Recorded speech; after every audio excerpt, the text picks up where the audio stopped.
Hey folks, it's Dave up here in Studio C, and last night I played my first game of Pine Tar Baseball. Yep, I picked this up on Black Friday. I picked up the 1982 and the 1973 seasons on the Black Friday sale, and I printed out a couple of teams and I played last night. I actually played 1982, the Brewers at the Red Sox, and the Brew Crew with an easy 6-1 win over the Red Sox. And it was Gantner batting in the ninth spot, going 3 for 4 and scoring 2 runs, and he led everybody. He was on fire last night for the Brewers. But it was a fun game last night, and I want to talk about it a little bit. First thing I want to talk about is the instruction booklet. Holy cow, this thing is one of the best instruction booklets I ever read. Why?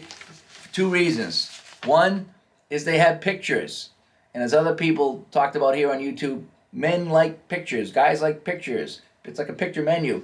So there's pictures with examples of what happens on certain roles. So not only do you get the explanation of the chart, it says, okay, let's run through an example play.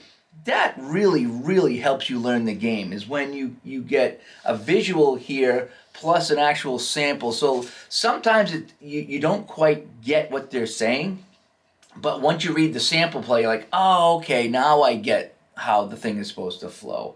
So first things first, the instruction booklet is great. There's a basic mode and there's also an advanced mode. They call it mandatory and optional modes.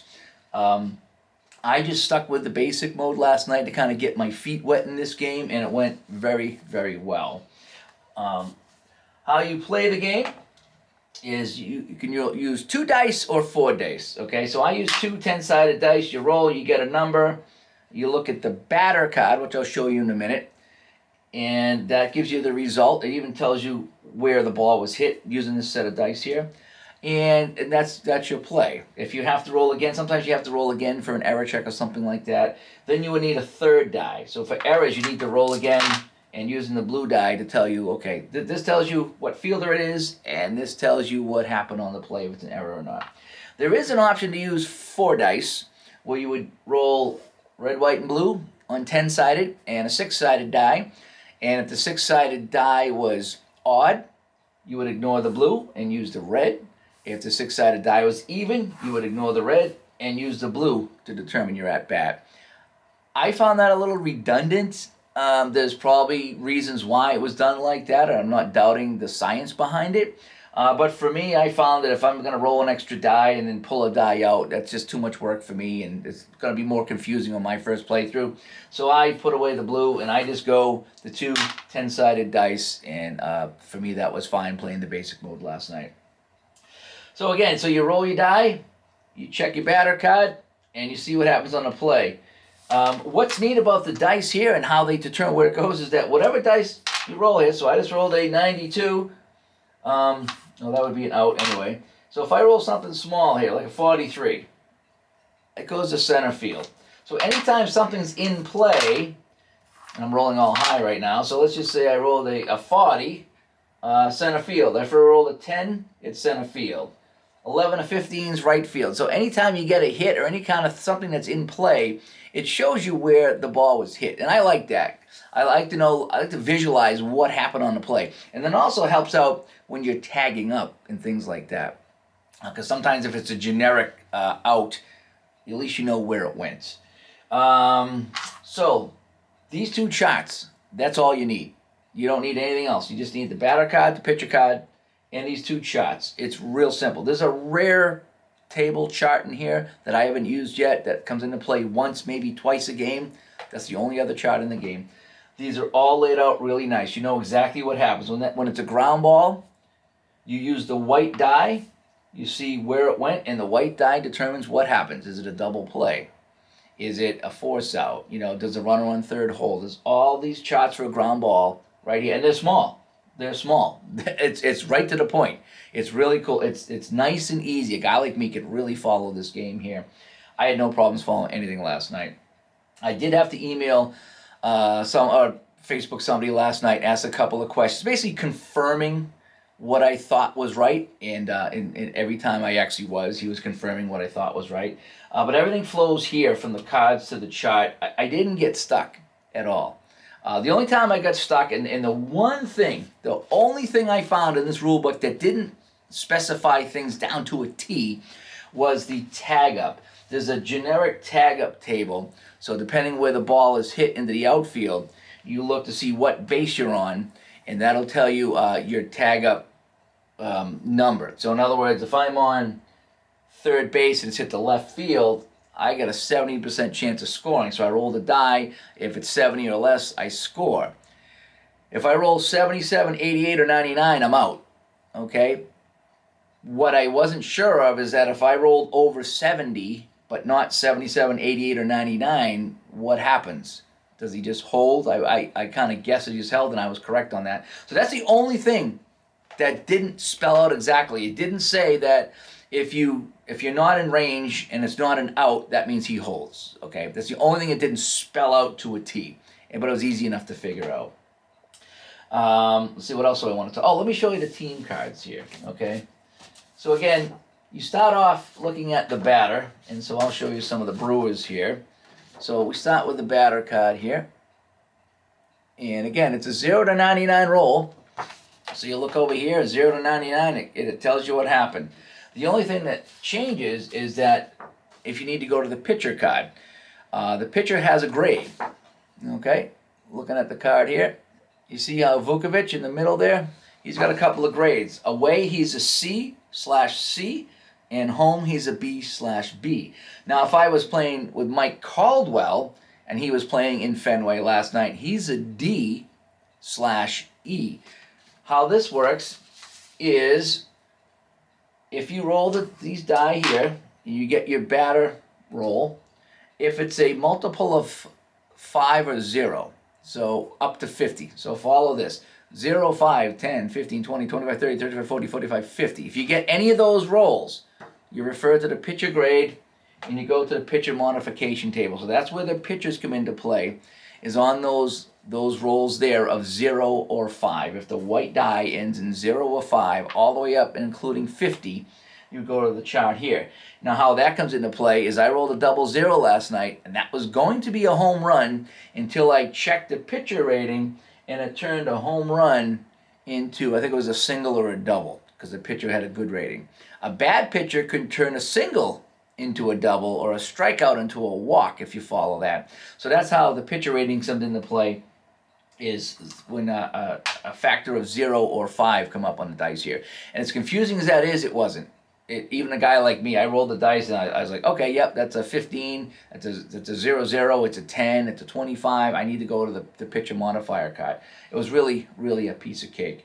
Now the double grades here for the pitcher, this is kind of cool. It reminds me of shootout hockey, is they have an away grade and a home grade. And the split, what happens with a split is the first 3 times he faces the order, you use the letter on the left. So for Caldwell, he'd be a D. Now, once the leadoff batter comes up for the 4th time, he would drop to an E. So he gets worse as the game goes on. This guy here, McClure, he starts as a C, but he starts to warm up. So he goes from C to A. So as the game gets going, he gets better. I think that's really cool. That as the game goes on, the pitcher grade changes. I really do like that. Also on the pitcher card, here, I got a 55 and a 77 as a base on balls.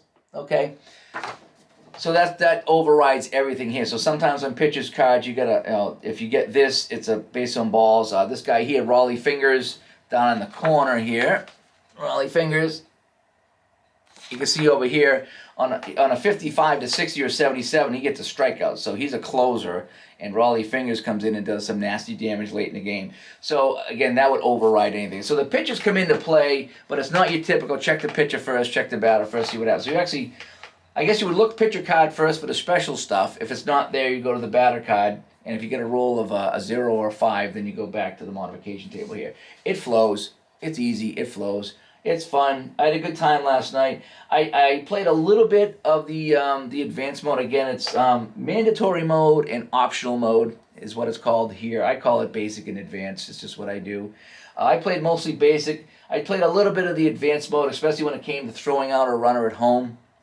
And that's all spelled out too. So when you get a hit, you check the base runner advancement table and you look to see if the runner's slow, medium, or fast, and that'll tell you how many bases he takes. So everything's there. Everything's there. You're not cross-referencing and checking this and checking that. And that can be fun because you get individual ratings of everybody for all these, but sometimes it gets too much. And for a guy like me, it's too much. So I love looking here and seeing exactly where the ground ball is and what happens, exactly how many bases guys take.